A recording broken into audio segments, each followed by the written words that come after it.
দ্বিতীয়বার কাউকে নতুন করে ভালোবাসায় কোনো অপরাধ নেই, কিন্তু যে মানুষটা তোমাকে একবার ছেড়ে চলে গেছে তাকে আর দ্বিতীয়বার ভালোবাসতে যেও না, কারণ তার জীবনে তোমার প্রয়োজন শেষ হয়ে গেছে বলেই সে তোমাকে ছেড়ে চলে গেছে। তুমি যদি তার প্রিয়জন হতে তাহলে সে কখনোই তোমাকে ছেড়ে যেত না। আজকের ভিডিওতে এমন 5টা কারণ জানাবো যে 5টা কারণে তার জীবনে আপনার দ্বিতীয়বার ফিরে যাওয়া কখনোই উচিত না। প্রথম, তুমি তার জীবনে স্পেশাল কেউ ছিলে না। আবার এমন দিন আসবে না যে তুমি হঠাৎ করে তার জীবনে স্পেশাল হয়ে যাবে, কারণ কোনো মানুষ যদি তোমাকে পছন্দ করার হয় তাহলে সে প্রথম থেকেই তোমাকে পছন্দ করবে। তোমাকে কেউ ছেড়ে চলে গেছে মানে তুমি তার জীবনে আর কেউ নও।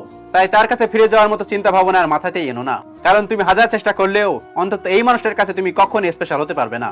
আর যদি তুমি কারো কাছে স্পেশাল না হও তাহলে তাকে আমি চিনতাম, পরিচয় ছিল, এই অবধি পর্যন্তই থাকুক, তার থেকে সামনে এগোনোর কোনো প্রয়োজন নেই, কারণ সেই মানুষটা দিন শেষে তোমাকে ভালো রাখবে না আর তুমিও সেখানে ভালো থাকতে পারবে না।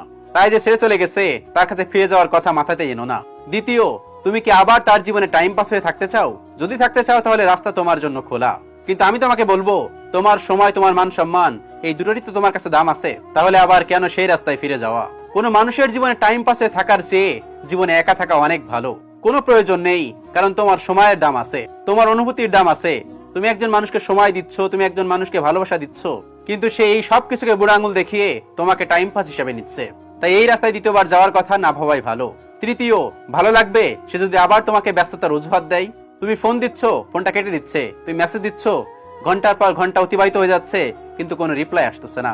তুমি যদি এই জিনিসটাকে আবার মেনে নিতে পারো, এতটা মানসিক শক্তি যদি তোমার মধ্যে থাকে, এই মানসিক যন্ত্রণা তুমি আবার সহ্য করতে পারবে না।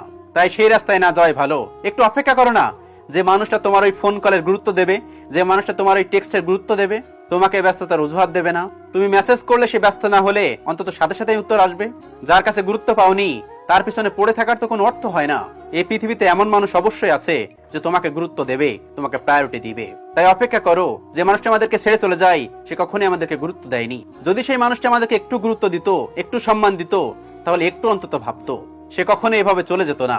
তাই সেই মানুষটার কাছে ফিরে যাওয়ার কথা মাথায় নিয়ে এসো না। চতুর্থ, ফিরে গেলে আবার নতুন করে মিথ্যা কথা শুনতে হবে, আবার ঠকতে হবে, আবার সে কথাগুলো লুকাবে, সেগুলোকে আবার সহ্য করতে হবে। এত কষ্টের আবার কি প্রয়োজন? তুমি যদি ভাবো সে কিছু লুকাবে না, সে কোনো কিছু গোপন করবে না, তাহলে তুমি আবারও বোকা হচ্ছ। মানুষের স্বভাব কিন্তু এত সহজে বদলায় না। আর যে তোমাকে একবার ঠকিয়েছে সে তোমাকে বারবার ঠকাবে। আর এটাই তো প্রথমবার নয়, আগেও সে তোমাকে ঠকিয়েছে, কিন্তু তুমি তা ধরতে পারোনি। সে যদি তোমাকে অন্ধকারে রেখে কোনো কিছু করে আর পরে যদি তুমি তা জানতে পারো, তখন নিজের দিকে তাকাতে লজ্জা হবে। তাই এত কষ্ট পাওয়ার আর কোনো মানে হয় না। যে রাস্তাটা বন্ধ হয়ে গেছে, যে রাস্তা থেকে তুমি ফিরে চলে এসেছো, সেই রাস্তাগুলোকে আবার নতুন করে না খোলাই ভালো। নাম্বার 5, তুমি যখন তার জীবনে ছিলে তখন সে তোমার গুরুত্ব বুঝতে পারেনি।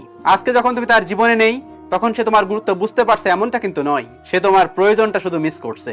সে চাচ্ছে তুমি আবার তার জীবনে যাও, তার দরকারগুলো তুমি আবারও মিটাও, কিন্তু সে আবারও তোমাকে ছেড়ে দেবে। যেই মুহূর্তে তোমার থেকে আবার সে বেটার অপশন পাবে, সে আবারও তোমাকে সে আগের মতো করেই ভুলে যাবে। আর কেন শুধুমাত্র তুমি প্রয়োজন হয়ে থাকবে? কেন তুমি শুধুমাত্র অপশন হয়ে থাকবে? কেন কেউ বেটার অপশন পেলে তোমাকে ছেড়ে চলে